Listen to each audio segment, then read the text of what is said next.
கொஞ்சம் side side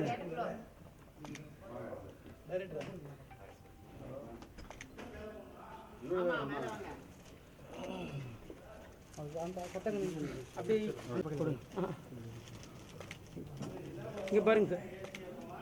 okay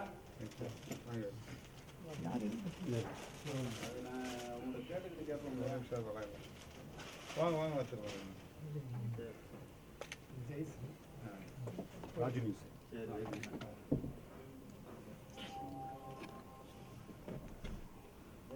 போட்டு இங்கே பாருங்க சார். ஃபோட்டோ எடுத்து ஓகே போயிடலாம் சார். போயிடலாம். புக்கு மட்டும் இங்கே பாருங்க சார். Photo எடுத்துலாம் sir. இங்கே போகலாம். ஓகே இங்கே பாருங்க சார். இங்கே பாருங்க. ஓகே. கோல்டன் சுரேஷ் தயாரிப்பில் ஜஸ்டின் பிரபு அவர்களின் இயக்கத்தில் திரைக்கு வந்திருக்கும் வேம்பு திரைப்படம் பெண் ஆளுமை குறித்த மிகச்சிறந்த ஒரு திரைப்படமாக அமைந்துள்ளது. உமன் எம்பவர்மெண்ட் என்பது உலகளாவிய ஒரு தேவையாக மாறியிருக்கிறது. சமூக மேம்பாட்டில் பெண்களை ஆளுமை மிக்கவர்களாக வளர்த்தெடுக்க வேண்டும் என்பதுதான் மிக முக்கியத்துவம் வாய்ந்ததாக இருக்கிறது.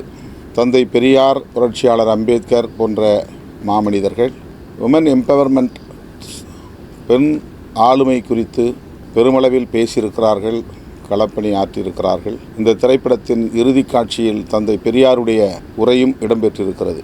21 வயதுக்கு உள்ளாக எந்த பெண்ணும் திருமணம் செய்து கொள்ளக்கூடாது, படிக்க வேண்டும், அவர்கள் ஆசிரியர்களாக, அஞ்சல் துறை ஊழியர்களாக பணியேற்க வேண்டும், அந்த பணிகளையெல்லாம் பெண்களுக்காகவே ஒதுக்கீடு செய்ய வேண்டும், அவர்கள் விமானம் ஓட்ட வேண்டும், நிலாவுக்கு செல்ல வேண்டும் என்றெல்லாம் அவர் கண்ட கனவை இன்றைக்கு நாம் நனவாக பார்த்து கொண்டிருக்கிறோம்.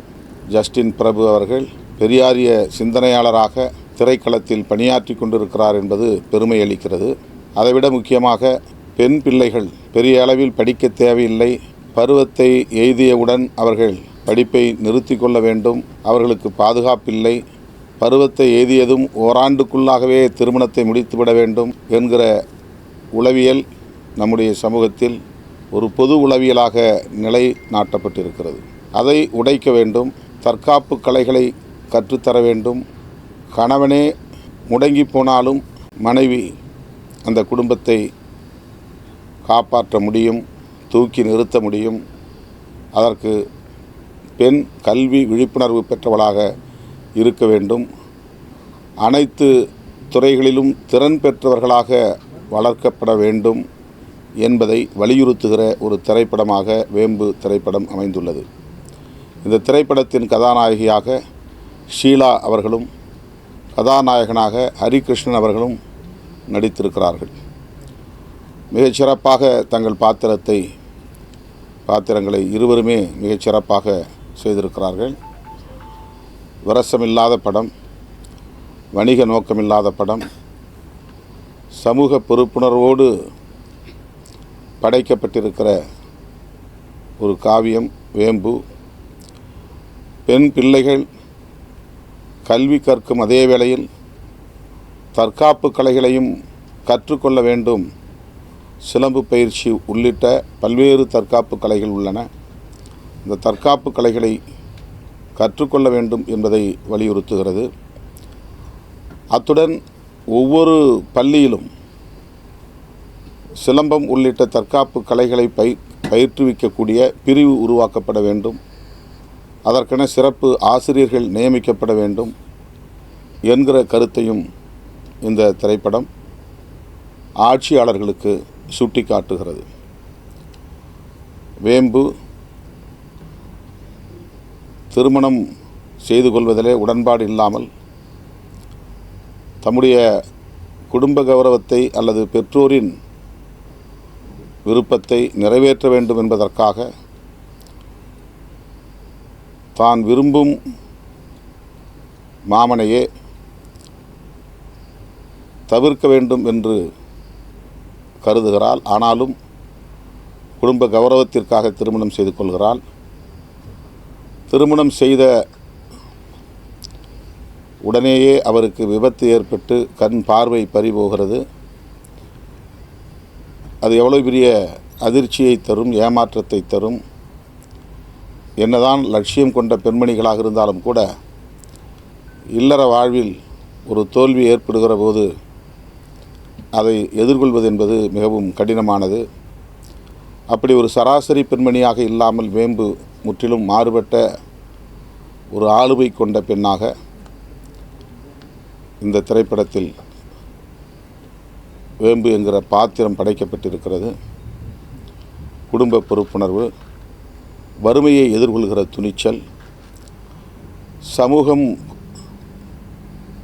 பெண்களின் மீது திணிக்கிற ஏளனம், இழிவு போன்ற கொடுமைகள் எல்லாவற்றையும் எதிர்கொண்டு சொந்த தொழிலை கணவன் செய்து கொண்டிருந்த புகைப்பட நிபுணர் என்கிற தொழிலை தாமே கற்று அதன் மூலம் பொருளீட்டி குடும்பத்தின் வறுமையை போக்கக்கூடிய ஒரு ஆளுமைமிக்க பெண்மணியாக வேம்பு என்கிற பாத்திரம் ஜஸ்டின் பிரபு அவர்களால் உருவாக்கப்பட்டிருக்கிறது. அவர் தாம் கற்ற சிலம்பம் என்கிற தற்காப்பு கலையை வருமானத்திற்கானதாக பயன்படுத்தாமல் பெண் சமூகமே, இளம் பிள்ளைகளே கற்றுக்கொண்டு அந்த ஆளுமையை வளர்த்து கொள்ள வேண்டும் என்கிற பொறுப்புணர்வு மிக்கவளாகவும் வேம்பு பாத்திரம் படைக்கப்பட்டிருக்கிறது.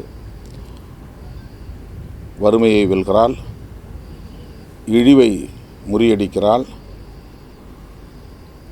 குடும்ப சுமையை சுமக்கிறாள், முடங்கி போன கணவனை தாங்கி பிடிக்கிறாள், இல்லறத்தை அல்லது தாம்பத்திய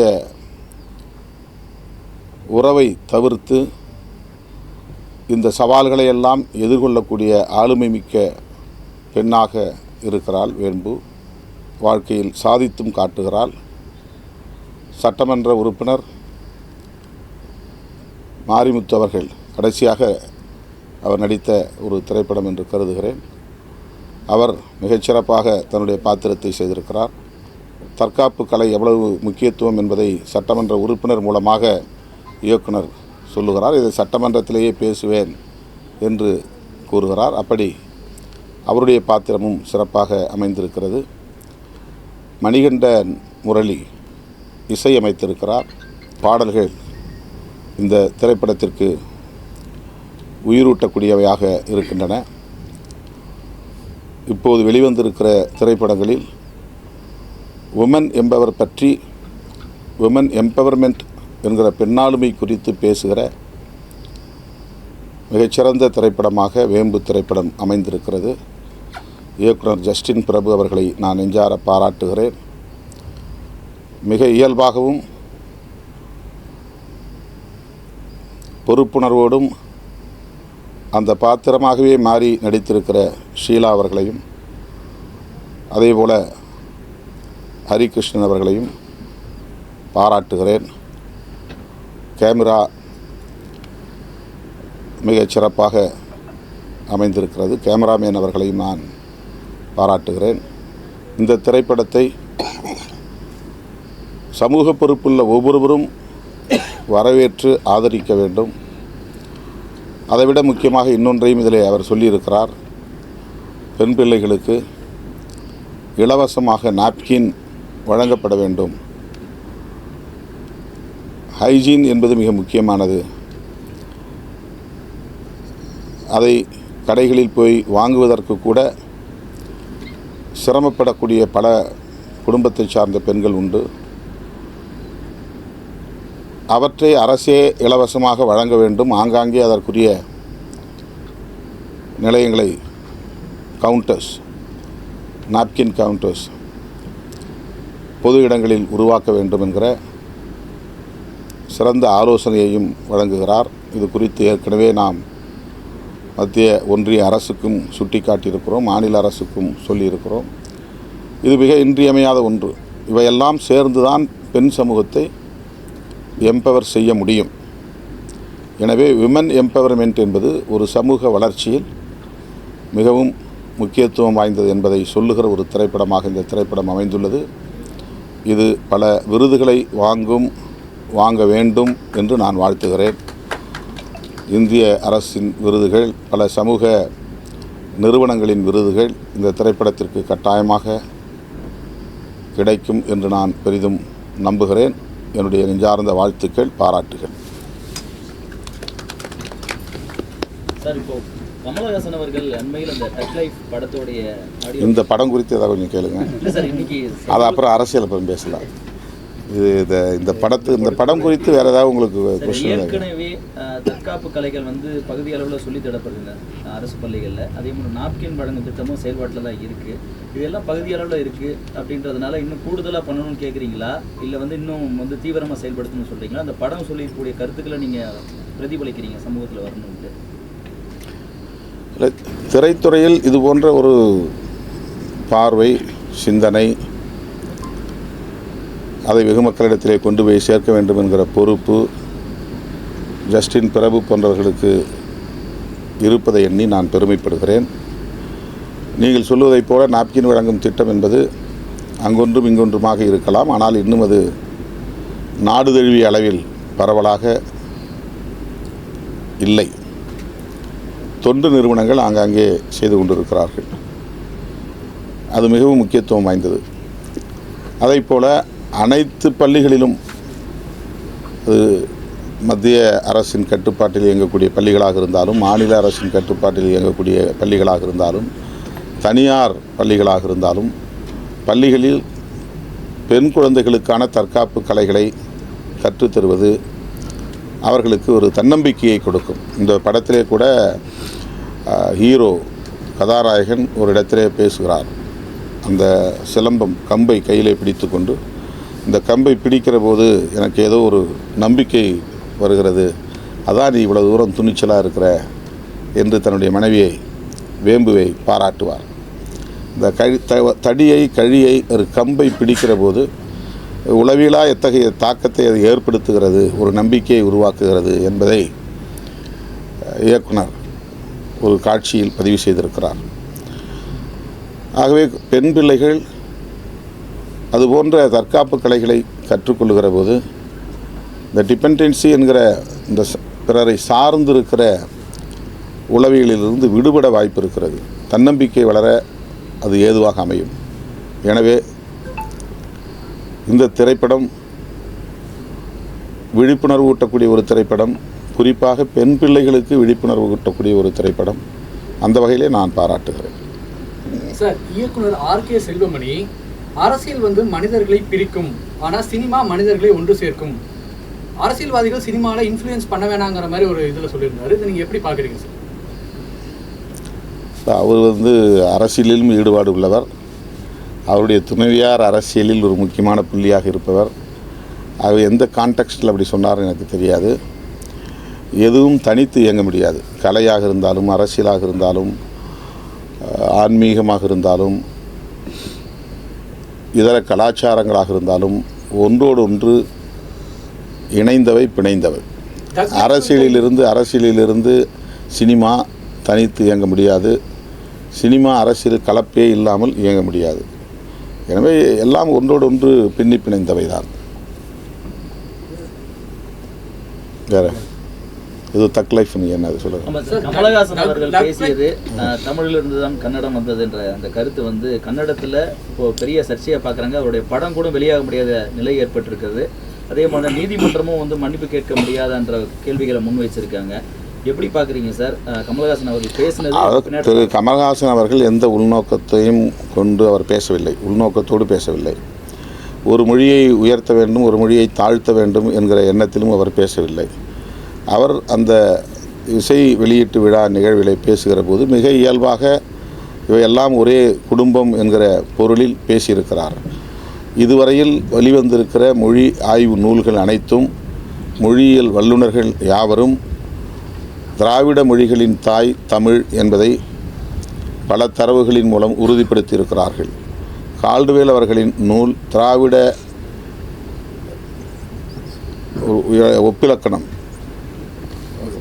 ஒப்பிலக்கணம் என்ற ஒரு நூலை அவர் வெளியிட்டிருக்கிறார்.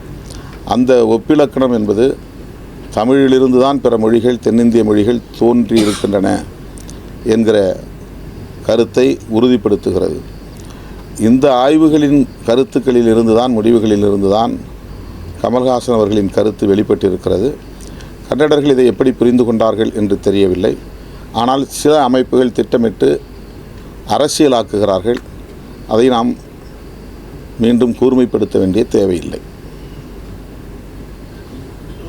சார், அண்ணா பல்கலைக்கழக மாணவி பாலியல் கொடுமை வழக்கு தொடர்பான தீர்ப்பு நிறுத்தி வெளியாயிருக்கு. இந்த நிலையில் முன்னாள் பாஜக மாநிலத்தில் அண்ணாமலை ஒரு கருத்து வீடியோவாக வெளியிட்டிருக்காரு. அதில் அந்த சார் என்பவர்கள் குறித்த விவரங்கள்லாம் இல்லை. அதே மாதிரி இதில் மேலும் பலர் விசாரிக்கப்பட வேண்டும் என்று அமைச்சர் உள்ளிட்டோரை குற்றச்சாட்டி அந்த வீடியோ வெளியிட்டிருக்காரு. இந்த வழக்கு பற்றி நீங்கள் நினைக்கிறீங்க? அவர் ஐபிஎஸ் ஆஃபீஸராக இருந்தவர். அவருக்கு இன்வெஸ்டிகேஷனாக என்னன்னு தெரியும், இன்ட்ராகேஷனாக என்னன்னு தெரியும், நீதிமன்றத்தில் வழக்கு விசாரணை எப்படி நடக்குங்கிறது தெரியும். புலன் விசாரணை முடிந்து வழக்கு விசாரணை முடிந்து சாட்சியங்கள் சான்று ஆவணங்கள் யாவற்றையும் அடிப்படையாக கொண்டு ஒரு தீர்ப்பு வெளியாகிவிட்டது. இப்போது ஜீரோவிலிருந்து அதை தொடங்க வேண்டும் என்பதைப் போல் அவர் பேசுவது அப்பட்டமான அரசியல். வேண்டுமானால் அவர் இந்த தீர்ப்பில் உடன்பாடு இல்லை என்று அப்பீலுக்கு போகலாம், மேல்முறையீட்டுக்கு போகலாம். அந்த மேல்முறையீட்டில் இந்த பிரச்சனைகளை எல்லாம் அவர் பேசலாம். அவர் போக முடியாது, பாதிக்கப்பட்ட தரப்பிலிருந்து போகலாம். தமிழ்நாடு அரசு மேல்முறையீட்டுக்கு போக வாய்ப்பு இருக்குமா சார்? நீங்கள் இல்லை, அந்த வழக்கில் இப்போ தண்டனை பெற்றவர் மேல்முறையீடு போகலாம். அந்த மேல்முறையீட்டில் அவர் சொல்ல முடியாது, என்னோட மற்றவங்களும் இருந்தாங்கன்னு சொல்ல முடியாது. நான் குற்றவாளி இல்லைன்னு தான் அவர் சொல்ல முடியும், அல்லது குற்றத்துக்கு தண்டனையை குறைங்கன்னு தான் சொல்ல முடியும். இதை எப்படி திருப்பி ரீஓப்பன் பண்ணுறதுன்னு நமக்கு தெரியல. அவர் எப்படி இதை பேசுகிறாருன்னு தெரியல நமக்கு. இன்வெஸ்டிகேஷன் சைடில் நீங்கள் பேசணும். இன்வெஸ்டிகேஷன் இருக்கும்போதே நீங்கள் பேசணும்.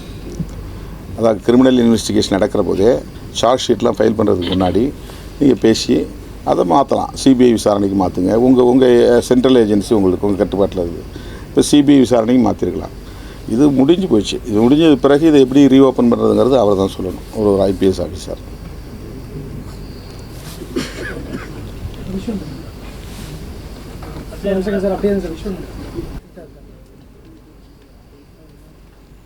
சஸ்டெயின் வருது.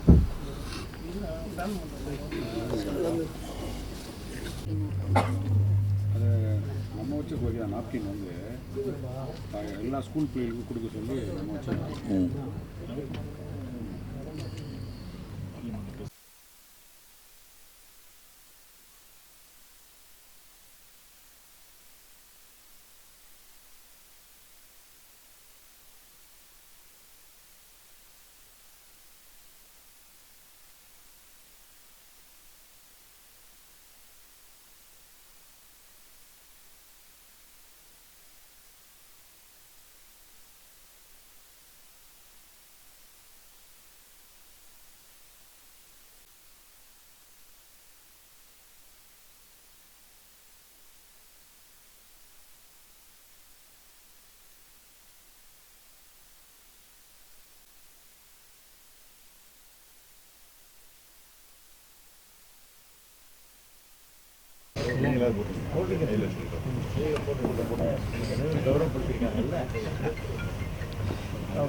சார் இங்கே பாருங்க சார், ஃபோட்டோ எடுத்துடலாம்.